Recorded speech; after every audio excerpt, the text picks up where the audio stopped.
அனைவருக்கும் அன்பான வணக்கம். இது ஷார்ட் ஸ்டோரி ஸ்மார்ட் சக்சஸ். நான் உங்கள் சண்முகம். வாரந்தோறும் புதன்கிழமை ஞாயிற்றுக்கிழமை 2 நாள் இந்த வீடியோ யூடியூப்ல டெலிகாஸ்ட் ஆகுது. முழுவதுமாக பாருங்கள், உங்களுக்கு பிடிக்கும். லைக் பண்ணுங்க, மற்றவர்களுக்கு ஷேர் பண்ணுங்க, இந்த வீடியோ குறித்த கருத்துக்களை கமெண்ட் பண்ணுங்க. எல்லோருக்குமே வாழ்க்கையில் பலம் இருக்கும், பலவீனம் இருக்கும். அவர்களுக்கு தான் தெரியும் அவங்களுடைய பலம் என்னன்னு சொல்லி தெரியும். அதை விட அவர்களுடைய பலவீனங்கள் என்னன்னு சொல்லி தெரியும். இந்த பலத்தையும் பலவீனமும் எந்த ஒரு மனிதனுக்கு நன்றாக தெரியுமோ அந்த மனிதன் அவனுடைய வாழ்க்கையில் மிகப்பெரிய உயர் நிலையை அடைய முடியும் அப்படின்றதை விளக்கக்கூடிய ஒரு மிக முக்கியமான கதையை நம்ம இன்னைக்கு பார்க்க போறோம். ஜப்பான் நாட்டில் ஒரு சிறுவன் இருந்தான். அவனுக்கு ஒரு விபத்தில் இடது கை போயிடுச்சு. இடது கை போன உடனே அவனுக்கு தற்காப்பு கலையை கற்றுக்கொள்ள வேண்டும் என்ற ஆசை வருது. ஜூடோ அப்படின்ற அந்த தற்காப்பு கலை. அதற்காக அவன் அந்த ஊரில் இருக்கக்கூடிய புகழ் பெற்ற நிறைய ஜூடோ மாஸ்டர்ஸை போய் பார்க்கறான். அந்த மாஸ்டர்ஸ் கிட்ட போயிட்டு எனக்கு இது மாதிரி ஜூடோ கற்றுக் கொடுங்க அப்படின்னு சொல்லி சொல்றான். மாஸ்டர்ஸ்லாம் அவனை பார்க்கறாங்க. அவனுடைய இடது கை கிடையாது, இடது கை இல்லை அப்படின்றதால அவனுக்கு யாருமே அந்த கலையை கற்று தருவதற்கு முன் வரல. ஏன் அப்படின்னா தற்காப்பு கலையினுடைய சாராம்சமே என்ன அப்படின்னா அவர்களுடைய கைகளை உபயோகப்படுத்தணும் அப்படின்றது தான். இப்ப கை இல்லாத ஒருத்தனுக்கு எப்படி கற்றுத்தர முடியும்? ஒரு கை இல்லாதவனுக்கு கற்றுத்தர முடியாது அப்படின்னு சொல்லிட்டு கற்றுத்தர மறுத்தார்கள். இந்த சூழ்நிலையில் தான் ஒரு பெரிய மாஸ்டர், ரொம்ப வயது முதிர்ந்த ஒரு மாஸ்டர், அவனுக்கு ஜூடோ கலையை நான் கற்றுத்தருகிறேன்னு சொல்லிட்டு அவனை கூப்பிடுறாரு. கூப்பிட்டு கற்றுக் கொடுக்கிறார். மாஸ்டர் ஏதாவது ஜூடோ கலையில ஏதாவது ஒரு விஷயத்தை கற்றுக் கொடுப்பாருன்னு சொல்லிட்டு போன அவனுக்கு ஒரு மிகப்பெரிய ஏமாற்றம். ஏனென்றால் அவர் கற்றுக் கொடுத்தது ஒரே ஒரு ஸ்டெப் மட்டும்தான். அந்த ஒரு ஸ்டெப்பை மட்டும்தான் அவர் கற்றுக் கொடுக்கிறாரு. ஒரு நாள் 2 நாள் கிடையாது, மாதங்கள் கிடையாது, 3 வருடங்கள் ஒரே ஒரு ஸ்டெப்பை மட்டும் அவர் கற்றுக் கொடுக்கிறார். அவனுக்கு ஒண்ணுமே புரியல. ஆனா மாஸ்டர் சொல்றாரு, உன்னுடைய பயிற்சி முடிஞ்சிடுச்சு, இதுக்கப்புறமா நீ ஜூடோ கலையில நீ போய் நல்லா எல்லா இடத்துலயுமே நீ சண்டை போடலாம், ஜெயிக்க முடியும் உன்னால அப்படின்னு சொல்லி சொல்றாரு. இவனும் மாஸ்டரை முழுவதுமாக நம்புறான். நம்பிட்டு நேரா வரா, ஒரு போட்டியில பங்கு பெறான். அந்த போட்டி 3 கட்டங்களாக நடக்கக்கூடிய போட்டி. முதல் கட்டத்தில் அவனுடைய பெயர் அறிவிக்கப்படுகிறது. அவன் நிக்கிறான். அவன் நின்னவனே பார்த்தா அவனுக்கு ஒரு பக்கத்துடைய கை கிடையாது, இடது கை கிடையாது. அதை பார்த்து அங்க ரெஃபரி எல்லாருமே யோசிக்கிறாங்க, இவன் எப்படி சண்டை போட போறான்னு சொல்லிட்டு யோசிக்கிறாங்க. பார்வையாளர்கள் எல்லாருமே ரொம்ப யோசிக்கிறாங்க, இந்த பையன் கை இல்லாம சண்டை போறதுக்கு வந்திருக்கானேன்னு சொல்லிட்டு சிந்திக்கிறார்கள்.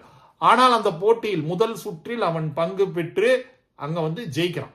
ஜெயிச்ச உடனே அங்க இருந்த எல்லாருமே, ரெஃபரியும் சரி அங்க இருந்த பார்வையாளர்களும் சரி, சொன்ன விஷயம் என்ன அப்படின்னா, ஏதோ ஒரு ஃப்ளூக்ல இவன் ஜெயிச்சிட்டான் அப்படின்னு சொல்லிட்டு சொல்றாங்க.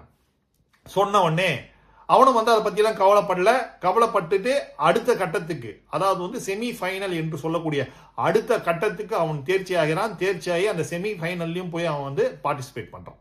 அப்ப போகும்போது எல்லாருமே சொல்றாங்க, இந்த செமி ஃபைனல்ல இவன் கண்டிப்பாக தோற்று விடுவான். ஏனென்றால் ஜூடோ கலைக்கு மிக முக்கியமாக தேவைப்படுவது கை அப்படின்றது தான். அதுல ஒரு கை கிடையாது இவனுக்கு, அதால தோத்துருவான்னு சொல்லிட்டு எல்லாருமே பரவலாக பேசிக் கொள்கிறார்கள். ஆனால் இவன் பங்கு பெறான். பங்கு பெற்று அந்த செமி ஃபைனல்லையும் அவன் ஜெயிச்சிடறான். அடுத்ததாக ஃபைனலுக்கும் தகுதி ஆயிடுறான், தேர்ச்சி ஆயிடுறான். அப்ப எல்லா மக்கள்லாம் யோசிக்கிறாங்க, இவங்கிட்ட ஏதோ ஒரு விஷயம் இருக்கு, அந்த விஷயம் என்னன்னு சொல்லி தெரியல, இதை நம்ம ஃபுல்லா பார்க்கணும், இவனுடைய அந்த மேட்சை மிஸ் பண்ணாம பார்க்கணும்னு சொல்லிட்டு பயங்கர கூட்டம் கூடுது. நிறைய பேர் வராங்க, நிறைய பேர் பார்க்கறாங்க. பார்க்கும் பொழுது இவன் ஃபைனல்ல போறான். இவனுக்கு ஃபைனல்ல இவன் கூட ஆப்பனண்டா இருக்கவர் யாருன்னா ஒரு சாம்பியன். 3 முறை தொடர்ச்சியாக சாம்பியன் வாங்கிய ஒரு நபர் ஃபைனல்ல நிக்கிறாரு. அவன் அதை பத்தி எல்லாம் கவலைப்படல. அந்த நேரத்திலையும் ஃபைனல்ல போய் பார்ட்டிசிபேட் பண்றான். ஃபைனல்லையும் ஜெயிச்சிடறான். ஜெயிச்சவனே அங்க இருந்த மக்களுக்கு எல்லாம் ஒன்றும் புரியவில்லை. அங்க இருந்த ரெஃபரிக்கெல்லாம் ஒன்றும் புரியல. இவனை அறிவிக்கிறாங்க. அறிவிச்சு முடிச்ச உடனே இவனுக்கு ஆனந்த கண்ணீர். ஏன்னா இவனுடைய வாழ்க்கையினுடைய ட்ரீம் அதுதான், அவனுடைய லைஃபுடைய ஆம்பிஷன் அதுதான். ஜூடோல ஒரு மிகப்பெரிய எக்ஸ்பர்ட் ஆகணும் அப்படின்றது தான். அப்போ நம்ம ஒரு சாம்பியன் ஆயிட்டோம் அப்படின்ற ஒரு மகிழ்ச்சியோட, ஒரு சந்தோஷத்தோட நேரா அந்த மாஸ்டர் கிட்ட போயிட்டு அவனுடைய சந்தோஷத்தை வெளிப்படுத்தலாம். உங்களாலதான் நான் இன்னைக்கு ஜெயிச்சிருக்கேன் அப்படின்னு சொல்லிட்டு சொல்றான். அந்த மாஸ்டர் பார்த்துட்டு ரொம்ப சந்தோஷம் நீ ஜெயிச்சது அப்படின்னு சொல்லி சொல்றாரு. அப்போ எனக்கு ஒரு சின்ன சந்தேகம் மட்டும் இருக்கு மாஸ்டர் அப்படின்னு சொல்லிட்டு அவன் அந்த கேள்வியை கேட்கிறான். எல்லாருமே தவிர்த்தப்போ நீங்க மட்டும் என்ன இணைச்சுக்கிட்டீங்க. 2வது விஷயம், ஒரே ஒரு ஸ்டெப் தான் கத்து கொடுத்தீங்க, அந்த ஒரு ஸ்டெப்ல தான் நான் ஜெயிச்சிருக்கேன், எப்படி இது அப்படின்னு சொல்லி சொன்ன உடனே மாஸ்டர் சொல்றாரு, தம்பி நீ நல்லா ஒரு விஷயத்த தெரிஞ்சுக்கணும். எல்லாருமே பார்த்தாங்க, உன்னுடைய பலவீனத்தை பார்த்தாங்க. நான் யோசிச்சேன், உன்னுடைய பலவீனத்தை எப்படி பலமா மாத்தலாம்னு சொல்லிட்டு யோசிச்சேன்.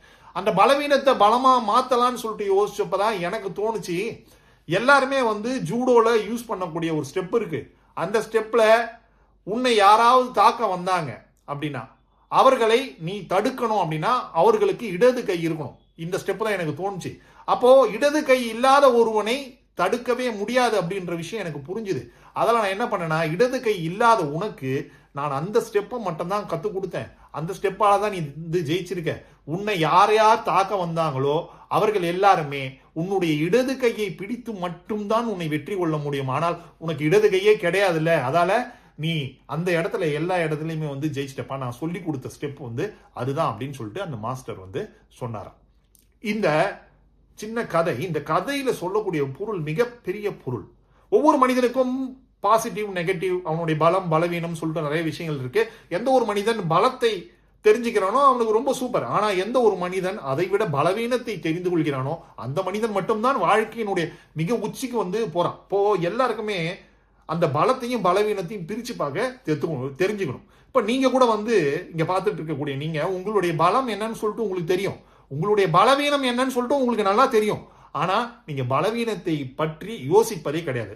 அதால நீங்க இன்னைக்கு என்ன பண்றீங்கன்னா, உங்களுடைய பலவீனத்தை பற்றி யோசிங்க. எது உங்களுடைய பலவீனம் சொல்லி சிந்திங்க. அந்த பலவீனத்தை எல்லாம் பலமாக எப்படி மாத்துறதுன்ற விஷயத்த கொஞ்சம் யோசிங்க. உங்களுடைய மென்டார் கிட்ட போய் கேளுங்க, உங்களுடைய பலவீனம் என்னன்னு சொல்லிட்டு அந்த விஷயத்தை எப்படி பாசிட்டிவா மாத்துறதுன்னு சொல்லிட்டு உங்க மென்டார் கிட்ட கேளுங்க. கண்டிப்பா அவங்க உங்களுக்கு நல்ல வழியை சொல்லுவாங்க. அடுத்த வீடியோவில் திரும்பவும் சந்திப்போம். நன்றி, வணக்கம்.